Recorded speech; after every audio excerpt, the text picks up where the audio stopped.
Assalamualaikum warahmatullahi wabarakatuh. Ketemu lagi dengan Bagus Johan Maulana SKM dalam video konsultasi kusta. Teman-teman, hari ini saya akan share materi tentang pentingnya ilmu dan mentalitas bagi penderita kusta. Menjadi penderita kusta itu butuh dua hal ini, ilmu dan mentality. Ya, kenapa? Ya karena menjadi seorang penderita kusta OYPMK ini akan menghadapi banyak-banyak pertanyaan, banyak misteri tentang penyakit kusta itu sendiri dan tentang perjalanan penyakitnya, tentang dirinya dan sebagainya. Artinya akan ada pertanyaan yang dia jumpai tentang kusta itu sendiri.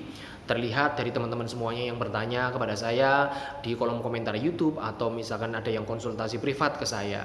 Itu artinya kalian membutuhkan ilmu. Nah, saya bisa menakar, bisa mengukur, oh ini orang menanyakan ini berarti pengetahuannya memang baru segini dan sebagainya. Nah, itu artinya tanda bahwa Anda memang haus akan ilmu, ya. Karena adanya suatu proses penyakit, sesuatu yang baru di tubuh Anda yang terjadi dan Anda belum tahu, akhirnya Anda bertanya kepada saya. Oke, itu artinya Anda butuh ilmu, ya. Jadi menjadi penderita kusta itu butuh ilmu. Oke. Yang kedua, menjadi penderita kusta ini butuh mentalitas juga. Mentalitas seperti apa? Ya mentalitas semangat untuk terus belajar, semangat menghadapi penyakit yang ada, terus menerima penyakit yang ada. Mental itu kan sikap, bagaimana sih sikap kita menghadapi sesuatu, ya kan?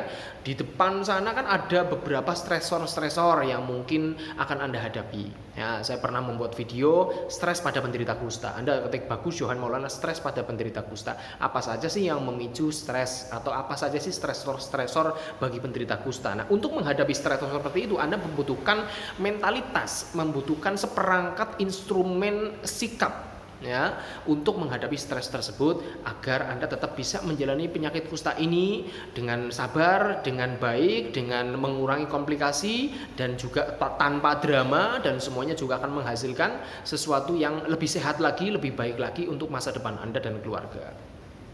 Nah, jadi butuh mentalitas juga. Nah, pertanyaannya, jika Anda sekarang menjadi penderita kusta, apakah Anda butuh ilmu ini terus Anda mau ngejar ilmunya, Anda mau belajar, Anda kuat belajar atau tidak? Mentalitas ini, Anda sekarang menjadi penderita kusta, bagaimana mental Anda menghadapi permasalahan-permasalahan yang mungkin ada? Apakah Anda mudah menyerah, ada reaksi terus bingung, terus akhirnya nggak mau belajar, akhirnya tidak mau bertanya, dan sehingga Anda langsung putus asa dan sebagainya. Ada juga beberapa orang yang konsultasi kepada saya pengen bunuh diri dan sebagainya. Nah, ini penting nih, mentalitas dipertanyakan. Kita bahas satu persatu nih mengenai ilmu. Untuk bisa belajar, untuk bisa mengejar ilmu, ini kan juga Anda perlu sebuah sikap nih. Gimana nih? Anda mau belajar atau tidak? Nah, Anda mau nggak bertanya? Anda mau nggak diskusi? Anda mau nggak sharing apa yang Anda rasakan dan sebagainya? Kalau Anda kena kusta kok Anda nggak mau belajar, ya, lah itu nanti Anda sendiri yang rugi. Nah, beberapa di antara kalian kan ada yang belajar bukan dirimu sendiri tetapi keluarganya. Saya pernah bikin video khusus bahkan tentang ini. Rugi kalau yang belajar adalah keluarganya. Nah, kecuali kondisi-kondisi yang terpaksa, misalkan sudah lansia banget, sudah tua banget, sudah tidak mampu mengikuti video-video saya di YouTube, mungkin itu Anda sudah nggak bisa mampu belajar secara langsung kepada saya. Tapi kan tetap kewajiban penderita kusta ini tetap harus belajar. Kalau nggak belajar nanti serba bingung, kamu stres sendiri. Ya, lalu bagaimana kalau ada keterbatasan seperti itu, misalkan sudah tua atau memang kalian nggak mudengan? Ada, seperti ini juga ada. Nggak mudengan itu artinya gini loh, sudah menyimak video saya diulang-ulang tetap nggak mudeng, sudah dijelaskan nggak mudeng, bahkan sudah konsultasi privat saya pelan-pelan menjelaskan juga nggak mudeng. Kalau seperti itu gimana caranya? Ya, solusinya bisa jadi, oh berarti ganti narasumber. Mungkin karena kamu nggak cocok sama saya dengan metode penyampaian saya, dengan sistematika penyampaian saya, dengan istilah-istilah bahasa-bahasa diksi-diksi yang saya pakai dalam menyampaikan materi, mungkin kamu berarti nggak cocok sama narasumbernya. Mungkin kamu bisa cari konsultan kusta yang lain atau narasumber kusta yang lain yang mungkin cara penyampaiannya berbeda, sistematika penyampaiannya berbeda, medianya juga berbeda, ya gitu. Ya, ganti metode pembelajaran, ganti media pembelajaran, mungkin ganti waktu pembelajaran juga bisa. Misalkan Anda itu otaknya bisa optimal jam biologisnya jam berapa. Nah, saat itu mungkin Anda bisa belajar lebih cermat, lebih fokus. Tapi tetap Anda harus wajib untuk belajar. Seperti itu. Nah, tantangan-tantangan untuk belajar kan juga banyak. Tidak semua orang bisa menjadi murid yang baik. Tidak semua orang bisa belajar dengan tekun, ya kan? Nah, belajar tentang kusta itu sendiri, saya nggak mewajibkan Anda melahap semua video-video saya yang saya bikin sudah 150 lebih ini tentang konsultasi kusta dan tentang tutorial program kusta. Saya hanya menyarankan Anda untuk belajar ilmu-ilmu yang pokok-pokok saja, yang penting-penting saja, yang patut diketahui oleh penderita kusta, ya. Misalkan tentang kusta itu sendiri apa, penularannya apa, terus Anda pengen mengetahui tentang reaksi, ya Anda tinggal ketik Bagus Johan Maulana reaksi kusta. Seperti itu, tematik apa saja yang Anda butuhkan. Kalau Anda punya pertanyaan, tanya kepada saya, nanti saya anjurkan untuk menyimak video-video saya. Ini yang sepertinya seperti ini, berarti itu penting dan pokok untuk diketahui Anda, sesuai dengan kebutuhan Anda. Saya nggak nyuruh Anda menyimak semua video saya, karena video saya ini kan juga tidak saya spesifikkan ini untuk OYPMK saja. Ada video-video yang saya bikin untuk para aktivis, ada video yang saya bikin untuk sesama wasor atau programmer kusta, seperti itu. Tapi pada intinya Anda memang harus belajar, ya, itu penting sekali. Yang berikutnya tentang mentalitas. Nah, ini kan banyak yang nyerah, banyak yang nanya langsung menye-menye, langsung berdrama, langsung ikon nangis dan sebagainya. Nah, ini mentalnya seperti apa nih? Kalau Anda ibarat seorang pengusaha, sama pengusaha kan juga butuh ilmu dan mentalitas. Coba kalau pengusaha menghadapi permasalahan bisnisnya, ada masalah internal, ada masalah eksternal, ada menghadapi kesulitan-kesulitan bisnisnya seperti ini, belum lagi ada tantangan-tantangan kayak tahun 2024 ini, lemahnya daya beli masyarakat turun dan sebagainya, ada karyawan yang malas dan sebagainya, ada karyawan yang akhirnya nyemplung ke urusan bisnis menjadi lebih kacau lagi, membuat bisnis ini malah beresiko secara hukum dan sebagainya. Ini untuk menghadapi seperti itu kan butuh mentality. Nah, sama penderita kusta juga membutuhkan mentalitas yang bagus untuk menghadapi permasalahan-permasalahan yang ada selama Anda pengobatan atau setelah pengobatan, pasca pengobatan, menghadapi resiko-resiko di luar, ada orang yang stigma dan sebagainya. Ini memang butuh mentalitas. Mentalitas itu bagaimana caranya biar terdidik dan tertempa dengan baik? Ada beberapa cara. Mental itu terbentuk oleh satu, guru yang baik, guru yang bagus, yang mengerti, guru yang berpengalaman.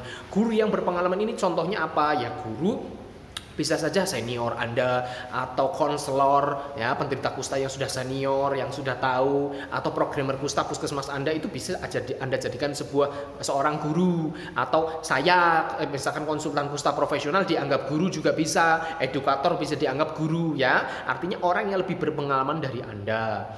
Didikannya seperti apa, gemblengannya seperti apa, itu bisa menempa mental Anda.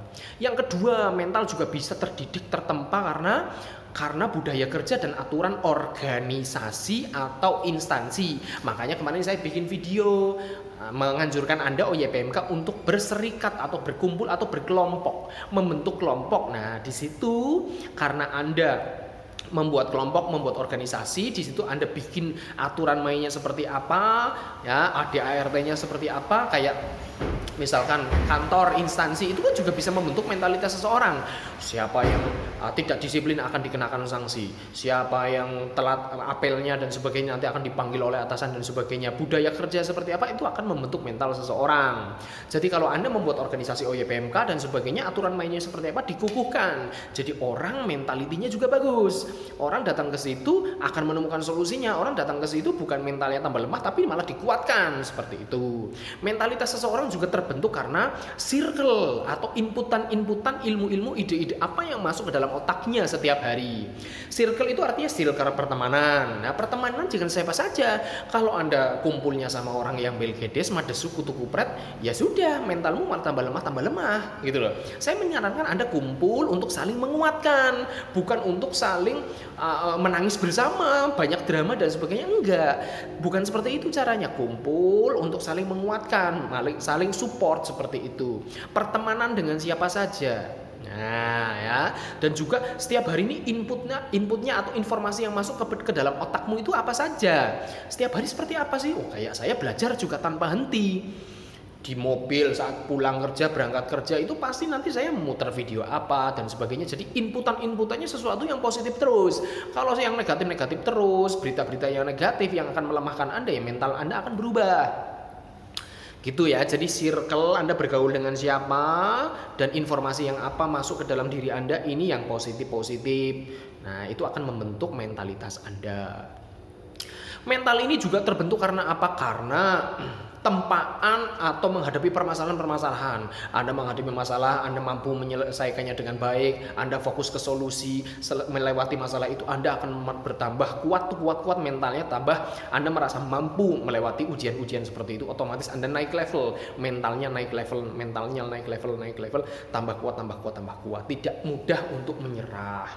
Seperti itu. Jadi mentalitas ini juga step by step akan naik. Seperti itu kan, orang hidup juga seperti itu, penderita kusta juga seperti itu, orang bisnis juga seperti itu.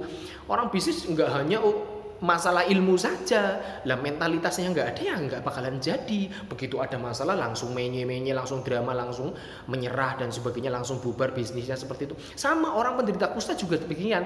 Kalau mentalitinya tidak dibentuk dengan baik, nanti menghadapi reaksi jebret, nanti Anda langsung banyak drama, Anda terus ternyata tangannya cacat dan sebagainya, Anda merasa hopeless dan sebagainya, akhirnya pengen bunuh diri dan sebagainya. Ini mentalnya juga harus Anda tempa. Gitu ya guys, jadi ilmu dan mental. Saya nitip dua hal itu. Terima kasih. Assalamualaikum warahmatullahi wabarakatuh.